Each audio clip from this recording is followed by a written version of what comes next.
你不是对世界过敏，是这张报告被误读了。今天我们来聊一聊食物不耐受的检测。很多同学拿这个报告就很焦虑了哈。这个检测就是 IgG 食物不耐受报告。大多数人拿到这个报告，第一次的感觉就是完蛋了，红颜色的东西我都不能吃了。你拿到这张纸上面可能会显示牛奶是红色的，鸡蛋是红色的，米饭也红了，坚果也红了。你有没有注意到，大多数红的东西都是你比较喜欢吃的，或者是你经常吃的？做检测或者是帮你分析检测报告的人就会跟你说，红颜色的这些东西啊，你就尽量不要吃了。从那个时候开始，很多人的饮食就一步一步的走向了越吃越少。先说结论。IgG 报告上的红色不等于食物过敏，也不等于你不能吃。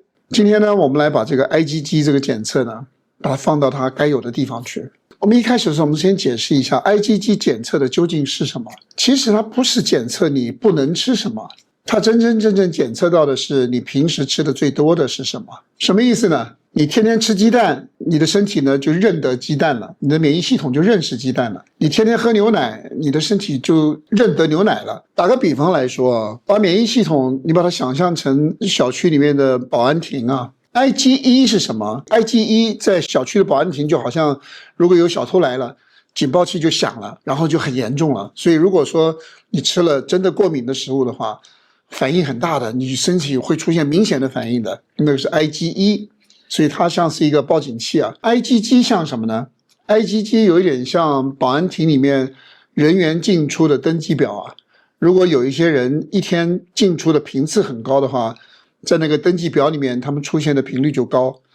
如果他们出现的频次比较低，他在这个登记表里面出现的频次就比较低。实际上 IgG 检测是测这个。所以现在的问题是，很多人把进出登记表当成了小偷黑名单了。IgG 跟 IgE 是完全两回事。IgG 的检测报告告诉你的并不是说这些食物你吃了就会如何，红颜色的部分代表你经常吃它们。可是有一些人会说的，我吃了这些红色的食物确实让我不舒服了。很关键的一个事情是，你要了解不舒服的原因不一定是这个食物，也有相当高的可能性是你当时的身体状态，你熬夜了，你压力大了，你吃得太快了，你一天吃东西的频次很多了。哪怕是你吃很普通的食物，如果你在那种条件底下的话，你也可能不舒服啊。所以你休息了，吃同样的东西，你又不会觉得不舒服了。为什么有人说我按照 IgG 记嘴了以后感觉就比较好呢？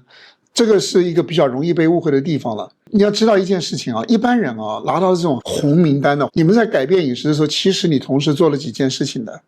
第一个，你吃的东西吃的比较简单了；第二个，精加工食品你吃少了；第三个，进食的频率可能也下降了。你这种感觉比较舒服的这种改善，来自于你整个系统的负担下降了，不代表 IgG 报告一定找对了问题食物。如果你把这张表当成你终身应该服从的一张饮食表的话，禁忌表的话，你才真正会开始出现问题的。所以如果你长期的按照 IgG 来忌口的话，真正的危险从这里开始了。长期这么做，常常见到的结果是，第一，能吃的东西越来越少，营养越来越单一。真正健康的人不是靠忌口过日子的，是靠身体有充分的代谢能力去处理食物的。所以 IgG 报告究竟是什么？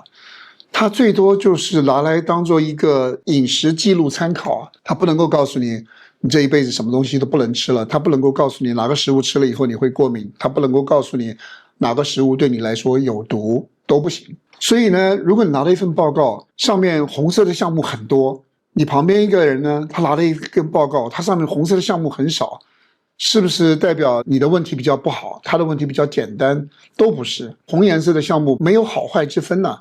如果你 IgG 上面的报告红颜色的很多，反映的是你的饮食结构、饮食重复度。比方说，如果你红颜色的很多的话，最常见的原因，第一个，你吃的很规律、很固定，你吃的东西经常就那几样，每天吃鸡蛋，每天喝牛奶，每天吃米饭，每天吃那几样东西，吃的越固定，你 IgG 呢就越容易集中的升高，所以你红颜色那个区域就代表你经常吃的东西啊。IgG 红的越多，就是说明你吃的比较专一，你经常吃的就是那几样。饮食的种类少，重复率高是第二个可能的原因。早餐固定那几样，午餐晚餐大概食材变化不大。那 IgG 在这种时候呢，它就这几样食物它互相叠加，不是坏事啊，就是你这几样东西吃的比较多而已啊。为什么有的人红色比较少呢？红色少也不代表他身体更健康啊。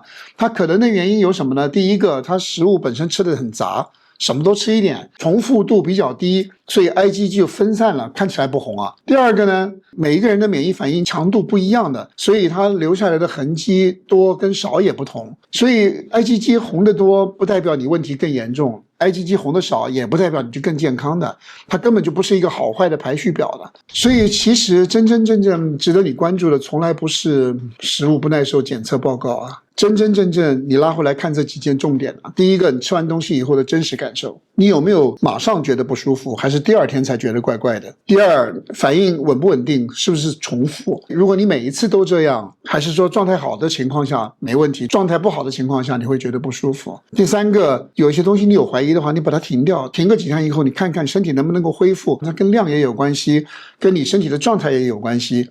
这些信息比红不红、红多少重要100倍。各位同学们，把那个钱省下来吧。